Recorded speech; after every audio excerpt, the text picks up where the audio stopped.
बहुत से लोगों के मन में यह प्रश्न जरूर उठता होगा कि आखिर स्त्रियों को शमशान घाट पर जाने के लिए क्यों मना किया जाता है, इसके पीछे का कारण क्या है। आज हम इस प्रश्न का उत्तर आप सभी को एक अलौकिक कथा के माध्यम से देने जा रहे हैं। इस कथा को धर्मराज ने देवर्षि नारद जी को सुनाई थी। एक बार की बात है, नारायण भक्त देवर्षि नारद जी नारायण नारायण का जप करते हुए यमलोक में पधारते हैं। नारद जी को आता हुआ देखकर यमराज बहुत प्रसन्न हो जाते हैं और नारद जी से कहते हैं, हे ब्रह्मानंदन, यमलोक में आपका स्वागत है। कहीं आज किस प्रयोजन से यमलोक में आना हुआ? अवश्य ही आप कोई महत्वपूर्ण समाचार लेकर आए होंगे। यमराज के मुख से ये बात सुनकर देवर्षि नारद जी हाथ जोड़ते हुए कहते हैं, हे सूर्य तनय, हे दंड धारक, मैं आपको सर्वप्रथम प्रणाम करता हूँ। आज मैं आपके पास कोई समाचार लेकर नहीं आया हूँ, मैं तो आपके पास अपनी एक शंका लेकर आया हूँ। कृपया आप मेरी इस शंका का निवारण कीजिए और मेरे इस व्याकुल मन को शांत कीजिए। तभी धर्मराज मंद मुस्कान के साथ बोले, हे ब्रह्मानंदन, आपके मन में जो भी प्रश्न है आप निसंकोच होकर पूछिए, मैं अवश्य ही आपकी शंका का समाधान करूंगा। फिर देवर्षि नारद जी कहते हैं, हे सूर्य तनय धर्मराज, मेरा पहला प्रश्न यह है कि मनुष्य गरीबी से मुक्ति कैसे पा सकता है, और मेरा दूसरा प्रश्न है कि किस कारण से स्त्रियों का शमशान घाट जाना वर्जित है। देवर्षि नारद का प्रश्न सुनकर धर्मराज मुस्कुराते हुए बोले, हे देवर्षि, आज आपने समस्त मानव जाति के हित के लिए अत्यंत ही महत्वपूर्ण प्रश्न पूछा है। इस प्रश्न के उत्तर में समस्त मानव जाति का कल्याण छिपा हुआ है। हे देवर्षि, मैं आपके पहले प्रश्न का उत्तर एक महान कथा के माध्यम से देना चाहता हूँ। तत्पश्चात मैं आपके दूसरे प्रश्न का उत्तर दूंगा। आप इस कथा को ध्यान पूर्वक पूरा सुना, तब ये आपको आपके प्रश्न का उत्तर प्राप्त होगा। जो भी श्रोतागण इस कथा को पूरा सुनते हैं, उनके घर से दुख दारिद्र का नाश हो जाता है और उन्हें गरीबी से छुटकारा मिल जाता है। कथा प्रारंभ करते हुए धर्मराज कहते हैं, हे देवर्षि, प्राचीन समय की बात है। दक्षिण देश में एक नगर था, उसमें दौलतराम नाम का एक धनवान सेठ रहता था। उसके घर में किसी चीज की कोई कमी नहीं थी। उसका व्यापार बहुत अच्छा चल रहा था, उसका परिवार बहुत खुश रहता था। सेठ अपनी पत्नी के लिए हर महीने बहुमूल्य गहने और आभूषण खरीदता था, जिसके कारण उसकी पत्नी उससे बहुत प्रसन्न रहती थी। सेठ की पत्नी बहुत ही भोली भाली थी, उससे कोई भी प्रेम से कुछ पूछ लेता तो वो सब कुछ बता देती थी। एक दिन सेठ की पत्नी ने सेठ से पूछा, हे स्वामी, आपका व्यापार कैसा चल रहा है? आप कैसे इतना धन कमाते हो? अपनी पत्नी का ऐसा प्रश्न सुनकर सेठ ने सारी बात बता दी। सेठ ने कहा, हे प्रिय, मैं अनाज का व्यापार करता हूँ। मैं गांवों में जाकर छोटे छोटे किसानों से अनाज खरीदता हूँ और उसे महंगे दामों में शहर में बेच देता हूँ, जिसके कारण मुझे अधिक धन की प्राप्ति होती है। अपने पति की यह बात जानकर सेठानी बहुत प्रसन्न हुई। उसने सोचा, मेरे पति तो बहुत ही बुद्धिमान है, ये बात तो सारे नगर वालों को पता होनी चाहिए कि मेरे पति कितना बुद्धिमान है, जिसके कारण वह इतना ज्यादा धन कमाते हैं। किसी ने सच ही कहा है कि स्त्रियों को बात पचती नहीं है, वह किसी न किसी रूप में अपनी बात कह देती है। वही हाल सेठ की पत्नी का था। अब सेठ की पत्नी ने पूरे नगर में ये बात फैला दी कि कैसे उसके पति अपनी बुद्धि का प्रयोग करके इतना धन कमाते हैं। जब ये बात नगर के लोगों को पता चली तो वे सभी भी अनाज का व्यापार करने लगे। सेठ जो पहले कम दाम में अनाज खरीदता था, अब वही अनाज उसे महंगे दामों में खरीदना पड़ता था, क्योंकि अनाज खरीदना ये वालों की संख्या ज्यादा हो गई थी। अब सेठ को व्यापार में घाटा आने लगा। धीरे धीरे वो गरीब होता गया। सेठ का व्यापार डूबने लगा। ये देखकर वो बहुत चिंतित हो गया। उसे समझ में नहीं आ रहा था कि वो क्या करे। वो चुपचाप एकांत में बैठा हुआ था।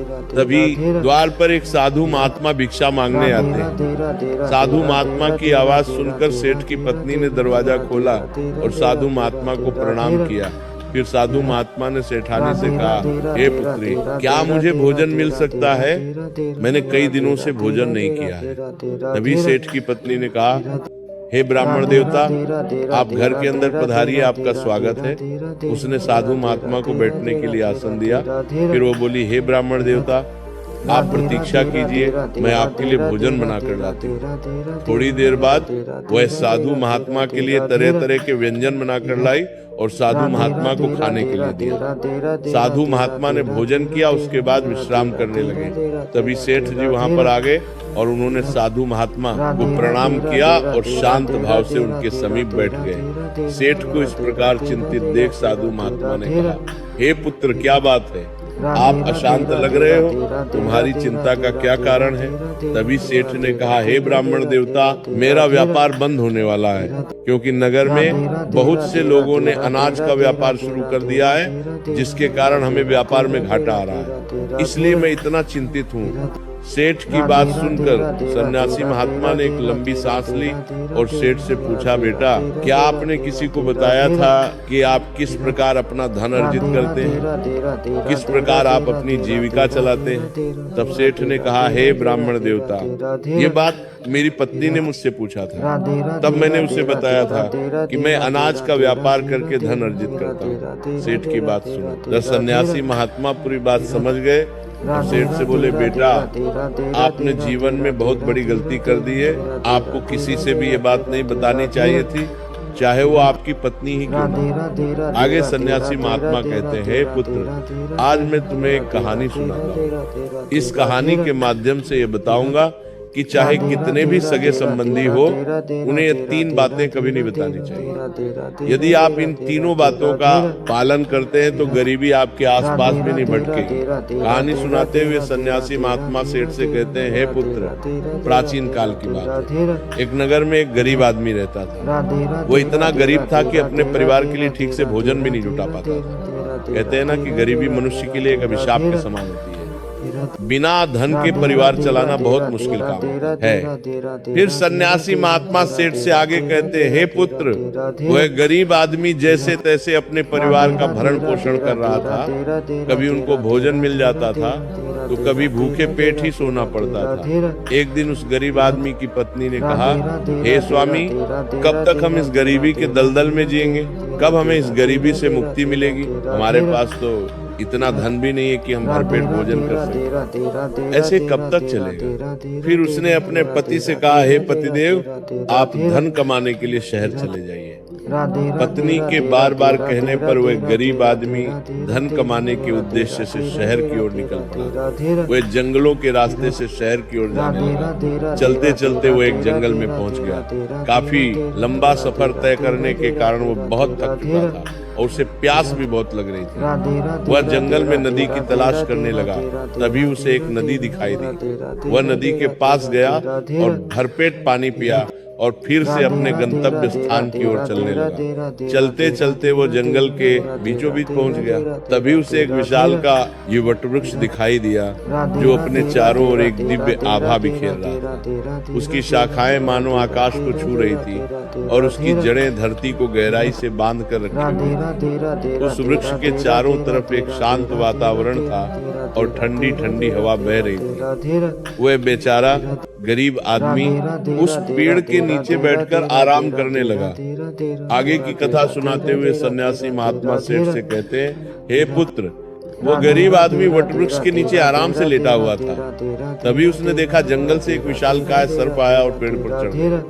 वो गरीब आदमी ये दृश्य बहुत ही खामोशी से देख रहा था और मन ही मन सोचने लगा कि ये सांप इस वटवृक्ष पर क्यों चढ़ रहा है। उसके मन में यह जानने की उत्सुकता हुई और वह सांप के पीछे पीछे पेड़ पर चढ़ने लगा। तभी उसकी नजर पेड़ की डाल पर पड़ी, जिसके ऊपर तोता और मैना का घोंसला था। घोंसला में तोता और मैना के बच्चे रखे हुए थे। उस सांप को देखकर तोता और मैना के बच्चे डर के मारे चिल्लाने लगे। वो गरीब आदमी देखते ही समझ गया कि ये दुष्ट सांप इन बच्चों को खाने आया है। वो मन ही मन सोचने लगा कि यदि आज मैंने इस सांप से बच्चों की रक्षा नहीं की तो मुझे घोर पाप लगेगा। वैसे भी बच्चे तो बच्चे ही होते हैं, चाहे वे इंसान के हो या किसी पक्षी की, बच्चों की हमेशा रक्षा करनी चाहिए। उधर वो सर्प उन बच्चों के पास पहुंच जाता है, तभी वो गरीब आदमी जल्दी से पेड़ की एक टहनी तोड़ता है और सर्प के ऊपर प्रहार करता है। जैसे ही डंडे का प्रहार सर्प के ऊपर पड़ता है, वो पेड़ से नीचे गिर जाता है और जंगल की ओर भाग जाता है। फिर वो गरीब आदमी उसी वटवृक्ष के नीचे आकर लेट गया।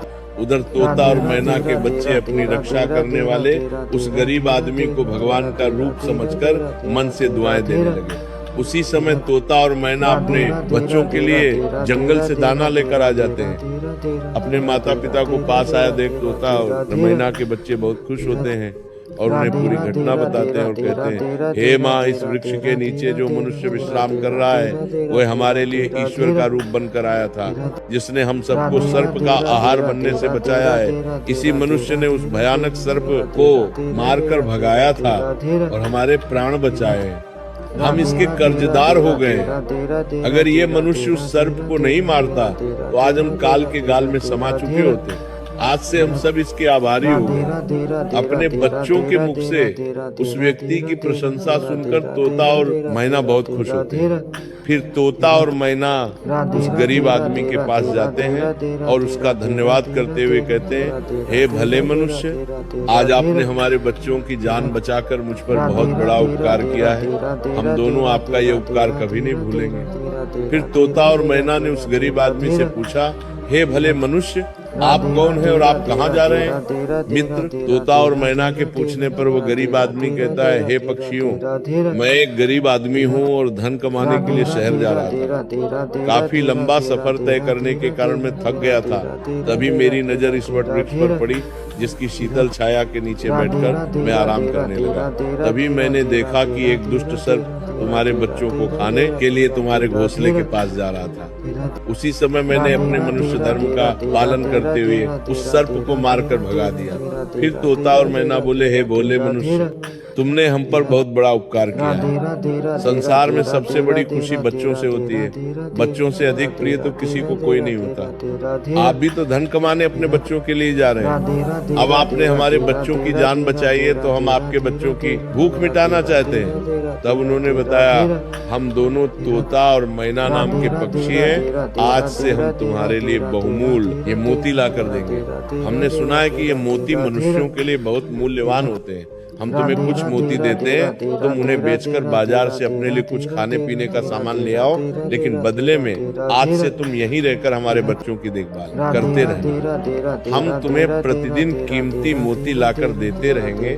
तोता और मैना की बात सुनकर वह गरीब आदमी बहुत खुश हो गया और सोचने लगा, अगर हमें यहीं बैठे बैठे धन मिलेगा तो हमें इतनी दूर शहर जाने की क्या जरूरत। ये सोचकर उस गरीब आदमी ने तोता और मैना की बात मान ली। आगे की कथा सुनाते हुए सन्यासी महात्मा कहते हैं, हे पुत्र, वो गरीब आदमी तोता के द्वारा दिए हुए कुछ मोती लेकर बाजार गया और उन्हें बेचकर अपने खाने पीने का सामान खरीद लाया और उसे वट वृक्ष के नीचे एक झोपड़ी बना ली और वहीं रहने लगा और तोता मैना के बच्चों की देखभाल करने लगा। अब तो तोता और मैना निश्चिंत हो गए।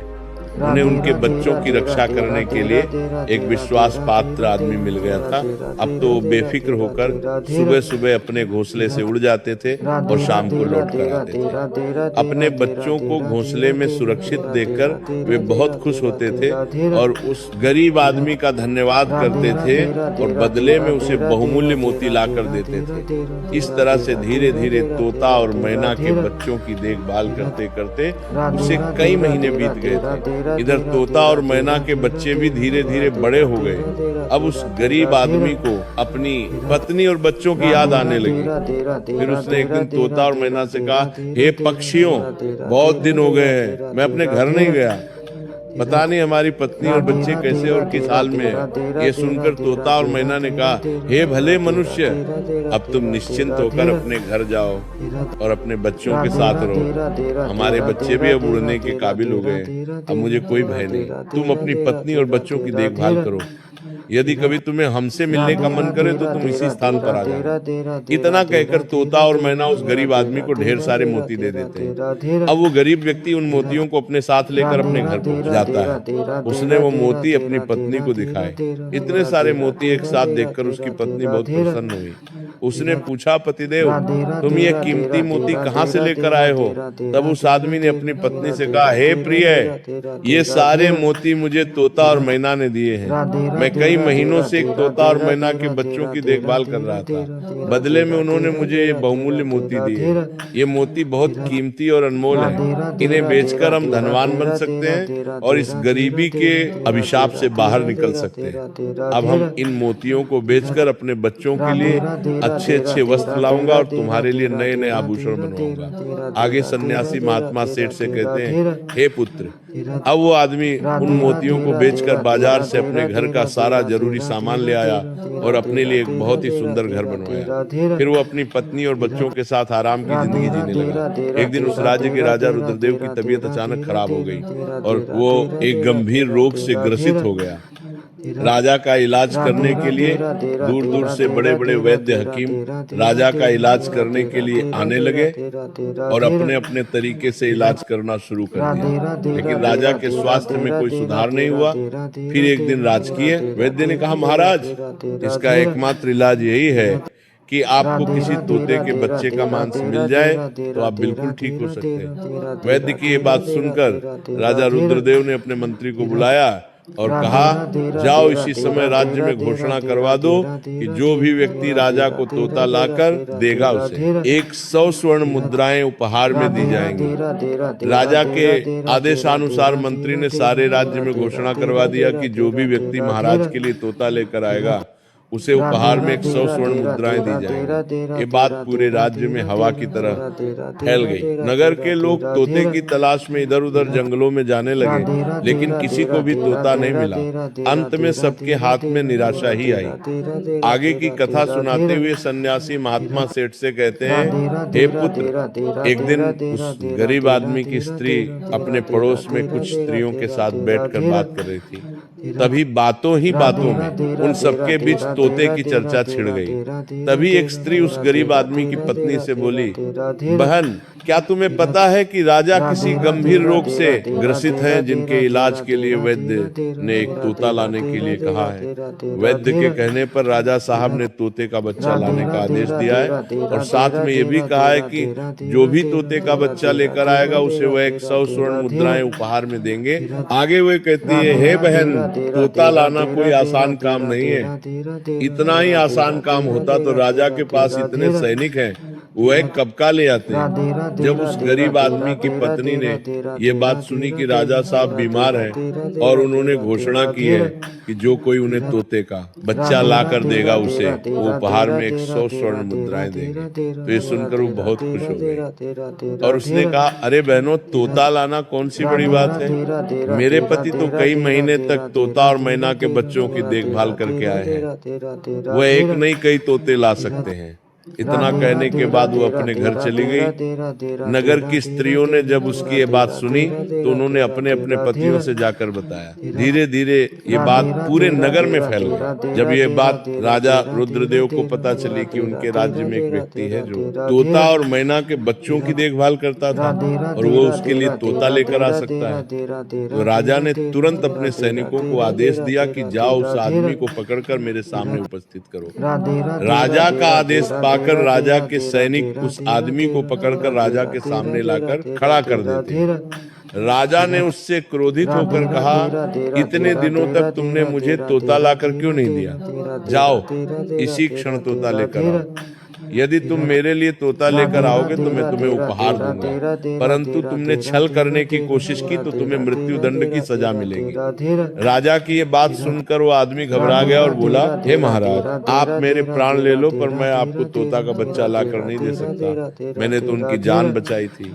एक रक्षक भक्षक कैसे बन सकता है? उसकी इस बात को सुनकर राजा रुद्रदेव उस पर क्रोधित होते हुए बोले, अगर तुमने हमारी बात नहीं मानी और तोता का बच्चा लाकर नहीं दिया तो हम तुम्हारी पत्नी और बच्चों को मरवा देंगे। आगे सन्यासी महात्मा सेठ से कहते हैं, हे पुत्र, मनुष्य सबसे ज्यादा कमजोर तब पड़ता है जब उसके बच्चों की सुरक्षा की बात आती है। ऐसे में वो कुछ भी करने को मजबूर हो जाता है। राजा की बात सुनकर वह गरीब आदमी बहुत घबरा गया। उसने सोचा कि अब मुझे किसी भी तरह तोते का बच्चा लाकर राजा को देना ही होगा। वो गुस्से में घर आया और अपनी पत्नी को डांटने लगा और बोला, तुमने ये क्या अनर्थ कर दिया? तुम्हें बिल्कुल भी समझ नहीं है हम क्या करते हैं और कहाँ जाते हैं। ये बात किसी को नहीं बतानी चाहिए, लेकिन तुमने तो ये बात नगर की स्त्रियों को बता दिया। तुम्हारी ये बात उसे दुष्ट राजा रुद्रदेव तक पहुंच गई। तुम ही बताओ मैं क्या करूं? जिस तोता और मैना के बदौलत आज हमें खाने को भोजन, रहने को नया घर और पहनने को अच्छे वस्त्र मिले हैं, जिनके कारण हम गरीबी के दलदल से बाहर निकले, मैं उनके साथ इतना बड़ा धोखा कैसे कर सकता हूँ? तुमने ये बात उन महिलाओं को बताकर बहुत बड़ी भूल की है। फिर जब उसका गुस्सा शांत हुआ तो उसने अपनी पत्नी को समझाते हुए कहा, प्रिय, अपने घर की कुछ बातें दूसरों से कभी नहीं कहनी चाहिए। पहली बात, आपके घर में कितना धन है और आपकी कमाई का स्रोत क्या है, ये बातें दूसरों से कभी नहीं बतानी चाहिए। दूसरी बात, घर में आपसी प्रेम की बातें, पति पत्नी के प्रेम की बातें बाहर वालों के सामने नहीं करनी चाहिए। तीसरी बात, आपसी लड़ाई झगड़ा, मतभेद, मान अपमान की बातें कभी दूसरों के सामने नहीं करनी चाहिए, वरना लोग हमारी गुप्त बातें जानकर, हमारी कमजोरी को समझकर हमारा फायदा उठाते हैं। चौथी बात, अपनी कमजोरी दूसरों के सामने ना बताएं और अपनी उन्नति का राज किसी को ना बताएं। जिन बातों के कहने से आपके परिवार पर दुख आ सकता है। आगे सन्यासी महात्मा सेठ से कहते हैं, पुत्र, इन बातों के अतिरिक्त मनुष्य को उन बातों को अपनी स्त्री से नहीं बतानी चाहिए जिन बातों से घर की मान प्रतिष्ठा नष्ट होती हो, परिवार पर संकट आता हो, किसी की जान जाती हो, परिवार में फूट पड़ती हो या आपके रिश्ते खराब होते हो। क्योंकि कहते हैं कि स्त्रियों के पेट में इस तरह की बातें पचती नहीं है, वो बहुत जल्दी प्रसन्न होकर दूसरों के सामने सब बातें बोल देती हैं। आगे सन्यासी महात्मा कहते हैं, हे पुत्र, वह गरीब आदमी अपनी पत्नी से बोला, हे प्रिय, तुम्हारी ये एक गलती आज हमारे परिवार को मौत के मुंह में डाल रही है। यदि तुमने इस बात को छुपा लिया होता तो आज हम निर्भय होकर अपने घर में खुशहाल जीवन व्यतीत कर रहे होते। अब राजा की आज्ञा है तो तोता का बच्चा लाकर राजा को देना ही पड़ेगा। यदि मैंने उनके आदेश की अवहेलना की तो वो पूरे परिवार को मृत्यु दंड दे देंगे। इस पाप के लिए भगवान मुझे कभी माफ नहीं करेंगे। जिन बच्चों की मैंने इतने दिन देखभाल करी, जिन्हें मैंने काल के गाल से बचाया, अब मैं उन्हें किस प्रकार मौत के मुंह में डाल सकता हूँ? तभी उसकी पत्नी कहने लगी, हे पतिदेव, आगे का प्रवचन सुनने के लिए चैनल को लाइक सब्सक्राइब कीजिए। सब्सक्राइब को एक लाख